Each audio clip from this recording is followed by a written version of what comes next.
friends of City Press, we are here with Monama and Zamajobe, the legendary jazz musicians Mzansi, who have given us music all throughout the years. Since the early 2000s, the 90s, we have been listening to the music of Zamajobe, Monama. This year is the 5th edition of Billy's Back to the Future, which is why I'm wearing the Mendoza t-shirt, because Mendoza is one of the legendary South African artists who laid the ground really in terms of our music. So I'm going to pose the first question to Billy to say, Uguti, can you just take me through the amount of research really that goes into the choice of music that you go with every year? Yeah, thank you so much, Bali. So now I've got different projects. Oh, there's so many, I produced colloquiums, and I written a book about the South African guitar styles guitar styles from 1930s until 1980s. So now during that research, then that's when I discover other things along the way, and then we come up with Back to the Future. And then as I was doing the first installment of Back to the Future, I had to think, what is it that people they are missing? And I had to look about the culture is dying, and then I had another property is called My Way Africa. Yes, I remember we did that last year. Yes, so all the projects that I do, they have to do with the memory of African people. Yeah. Especially preserving the culture. And so Back to the Future, it is just to, put together musicians in a production to tell a story about where we come from as a people, looking into the future. We're like, you can imagine if we're like looking, like time travelers. Yeah. Time travelers. If you look where we come from and then where we are going, what do you see? The little culture that we have right now, it has a risk of dying. And I believe we are the custodians of that. So selecting the musicians, I don't just wake up and select the musicians and I say, no, I want to work with that one. No, I have to look at it and then their contribution and what they can do. You can ask Zama, me and her, we went back and forth about the repertoire. I said, no, we want to do this. Each and everyone, even Munewa, she will be doing something else, and all of us were contributing, even myself. I'm going to be taking the audience through the guitar players who came before me, the Jimmy Lulu, the Slylos, they were released in 2000 and so forth. So it's a storytelling. Okay, all right. Thank you, Billy. Zama, I posed the question to Billy last year to say, Oguti, how would he describe, we were discussing My Way Africa at the time, but I'm going to pose the question to you this year. For you, how would you describe Back to the Future, especially in reference to what Billy has just mentioned about documenting the history of South African music? How would I describe it? Nostalgic, I guess. Nostalgia, remembering the past, remembering where we come from, remembering our history, and also knowing how to move forward and understanding ourselves better and how to best create moving forward, knowing where we come from. Okay, I'm going to pose this one to both of you. What is your personal relationship with South African music? I know that you guys are both musicians. So what is your personal relationship with this art that you help to create? I grew up in the business, I worked with legends. I was always the youngest one in the band, from the Miriam to 2008. I worked with Hostix Mabuse for like 20 years. As much as younger as I am, every time I say this, now I'm young too, because I was young when I joined the band, So I worked with all those people, and I had a privilege. So now the stories that they told me when we were doing tour, when we were traveling, those stories, they were infinite, that I think maybe they're the ones that contributed in my consciousness, you know, because all the time, even Mom Abigail, you know, I worked with her, and then she was saying to me, my dear, you always have to be humble, because when you fall, people, they can catch you. Yeah. You know, if you have ego, you think that, oh, this is the way that she used. It's not easy to be at the top. You know, so this is, I mean, even the pop. You know, I know you are saying a jazz musician. I don't regard myself as a jazz musician, but when we release music, it has to fall under a category, unfortunately. Yeah. You know, so but I mean, it has to be identified somehow. Yes. It has to have some identity. Yes, I mean, I performed with the Maskanda groups. I performed with the pop groups. I was part of the Malaika band. I did so many things. I played with everyone growing up, and I think my sound is inspired by all these elements. Even Zamajobe Kwaito. That is why today I can read about their stories and so forth, and then we come up with such concepts. I get you. I remember after Imaibuye, it wasn't Imaibuye, it was during the tribute of Umam Abigail. We even had a discussion around Uguti. Why are we having a tribute to Umam Abigail, and then you have all of these Kwaito stars performing? Hey, no, I think maybe the organizer, because I was there at the event, and I think maybe he was just thinking the concept is a cast, you know. Yeah. You know, because Kwaito is from Soweto. I mean, those guys, they're from there. I just finished reading that book, actually, Born to Kwaito.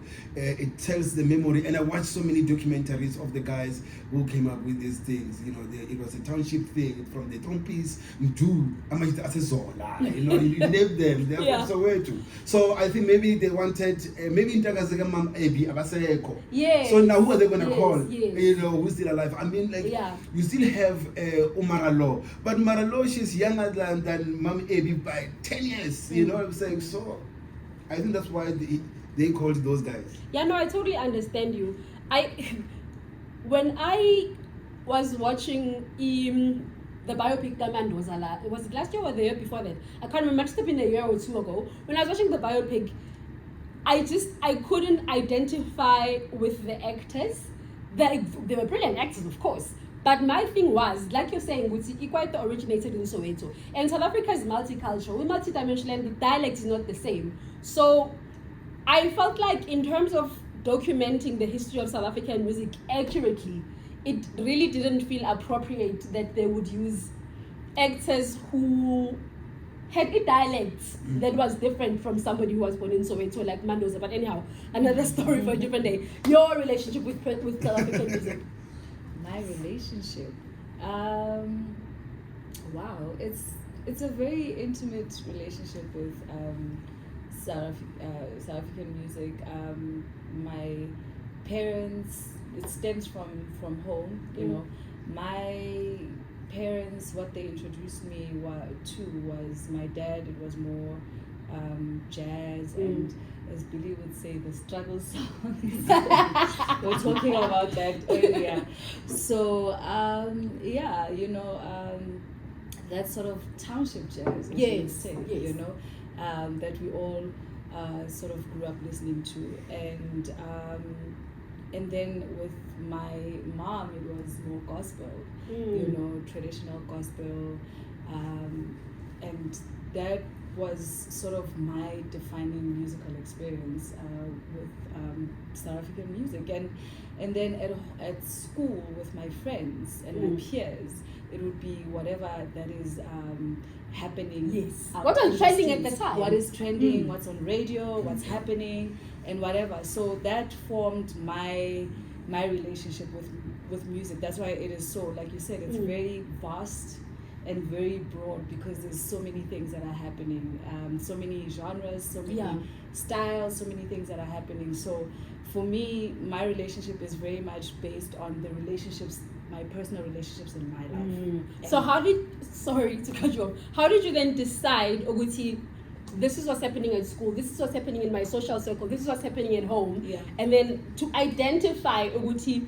this is where I want to position myself musically as Zamajobe. How did you come to that decision? How I came to that decision was the likes of, for me, Mesen Kaluba clever, which is around high school. Yes. People who were blasting on radio were Judith and the late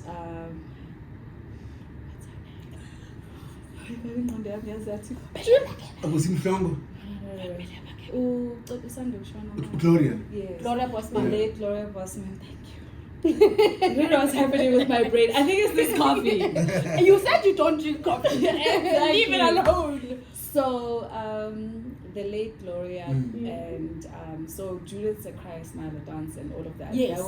That was what was blasting them. So for me, little did I know that in a space of about 2-3 years, I would be having the opportunity to do an album for myself.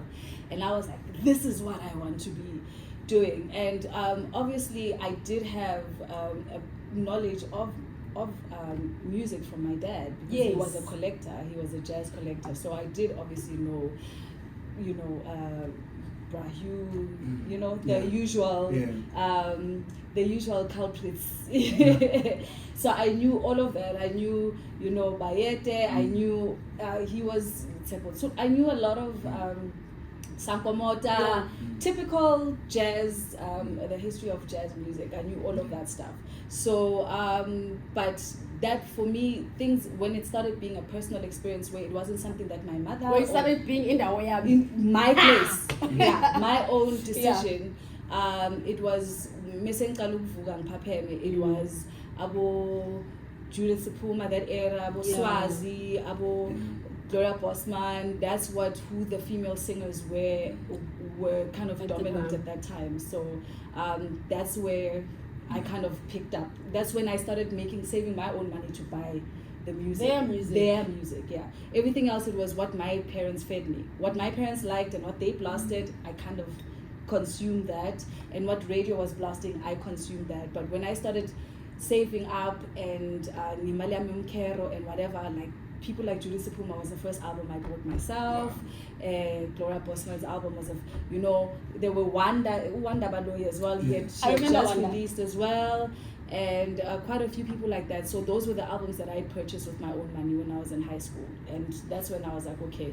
And then, so naturally, after Pop Idols, when my record label was like, what do you want to do? And they kept sending pop artists and pop producers, because they were in that space of the industry. They kept sending that. I knew how to transition myself away from that and and remember who I am and what I liked. And I was like, and I told Dave Thompson, the head of Sony at that time, this is who I am, naturally. And he was like, okay, cool. I understand that. I gave him references of, the likes of Juice, the likes of Gloria and things like that. So I was like, this is where I'm going with my music. Talking about Dave Thompson, he's a cool guy, He's a cool white dude guy, man. I've learned a lot from him too, we had so many engagements with Dave Thompson, and you see the generation that he's talking about is the same generation. While there was Judith and all that, on the guitar there was Sly. You know what I'm saying? Then there was Jimmy, and all there was Sonny. You know what I'm saying? So Sonny was like a stable, that carried a lot of jazz musicians, African jazz musicians, and also Sheer Sound.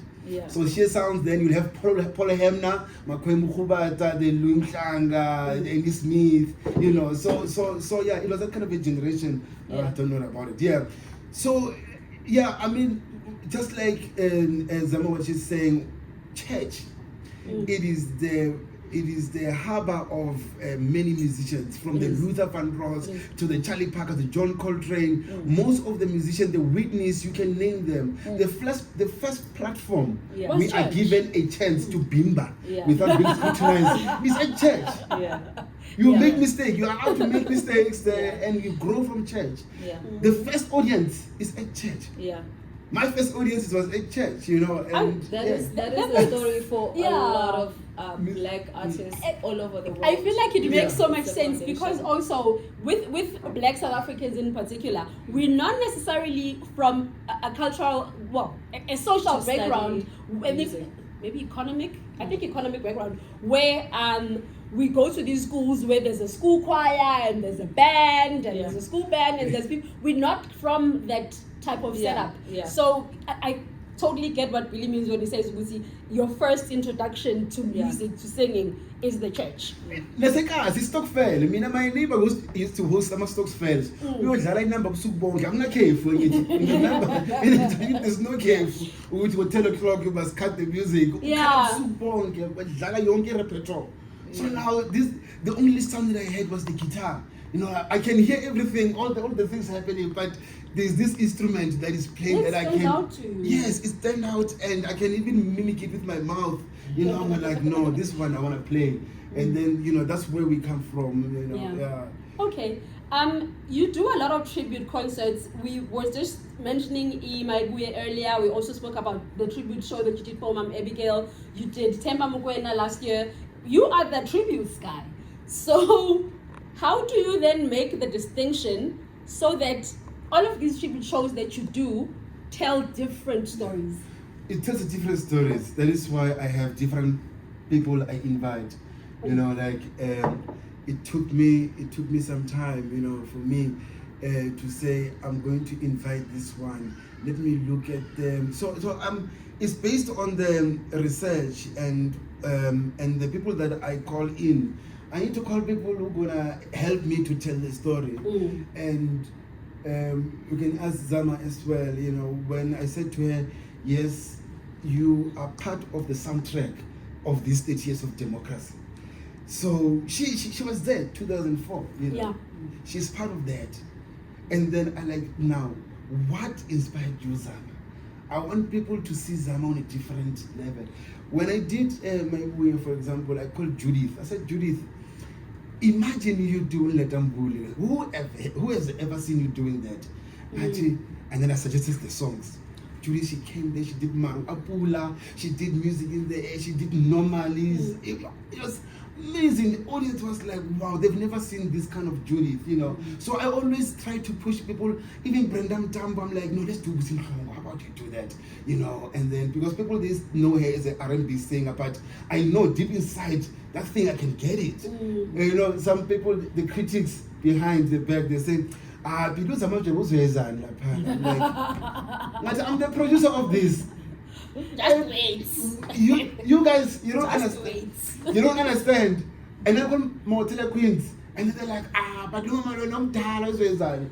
Oh, Tema Fio, mommy here the stage. The house was on fire. Billy, I was at that show and I was watching that grandmother, and I'm just like, when I am her age, that's the energy I want to live my life. I think that was the highlight of the show. It was. So you see, every time I do this thing, I have to conceptualize. That is why it is to do with a lot of reading and watching documentaries. And I don't listen to American music. I think I've consumed it enough. I'm okay with it. Yeah, I'm fine. You know, I mean, even at school, I was contentious about you know, American syllabus and European syllabus in schools. That is why I wrote a book about the guitar. You know, because I was not. The content was not adequate for me. I read about B.B. King, all these guys, and I'm like, but what about you? What about this? How about that one? But no, I'm like, no, this is not right. Then they said to me that there are no books. I'm like, okay, I'm going to write. It's not documented. Yeah, but it's not documented. I remember I went to Joburg Library, I went to libraries, there was nothing. And then I went to do a research, and then I said, here's the book now. Now you have it. Today the book is in universities. So my next question is now to the theme. This year's theme is the 30 years of democracy. Take me through, this is for both of you, take me through how South African music over the past 3 decades has influenced your own career.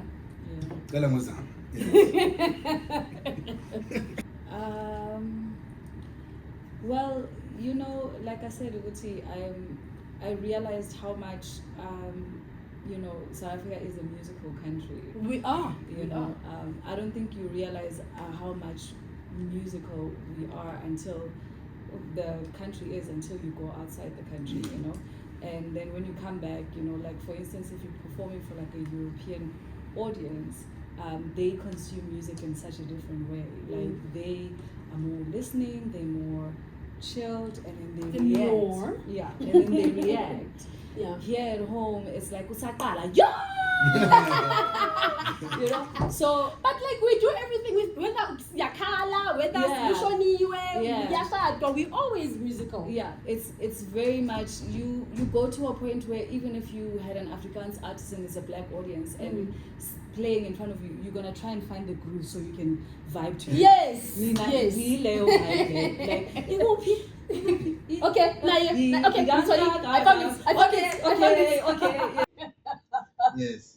Okay, I'm gonna go to my last question. Yes. So, back to the Future 2025. Who are we celebrating this year? You must come to the show. Write a review. I don't want to give the whole I script. will. I Of course, I'll come to the show. So- but like, tell my readers why Sure. they must come to the show. Well, He's all over the place in terms of which artist specifically He doesn't want to tell me. No, it was a very difficult selection as Yeah. well to like say who we're celebrating. So I don't know how we're gonna go down you know, the we're memory. celebrating people. I know. You must come to the show. There are so many. I can't give you the script. Just Okay. okay. How many artists are we celebrating? Mfana ngithi abantu baningi. Okay, We tell me have- two. we have Yeah, 40 I made two. Give me two. We have 42 songs on the first set. You have a saxophone player. We paid a tribute to the Soweto people, Hostix Mabuse, Kaya Mahlanga. You know. Then we have the first song that Hugh Masekela he wrote when he arrived in South Africa, where the trumpet player is gonna hit that. So now there are moments. Yeah. The second set, I bring my people to continue with this journey. I think Hey, but the show is like in a Soweto. Yeah. your show is like a music history. Yeah. It is. That is why I want it in the theater to sit down. Thank you for joining us with Zamajobe Thank you. and the Billy Monama. Me, Back to the Future at the Soweto Theatre. What's the date? 088 8 Feb. 8 February. Tickets are available at Web Tickets from 250 to 500. Don't be late, guys. We want to start It's early. the theatre. When the show starts, they close the doors. You're not Yeah. coming in. Wena not to say something about it. You spend about 500. But yeah, I paid, yeah.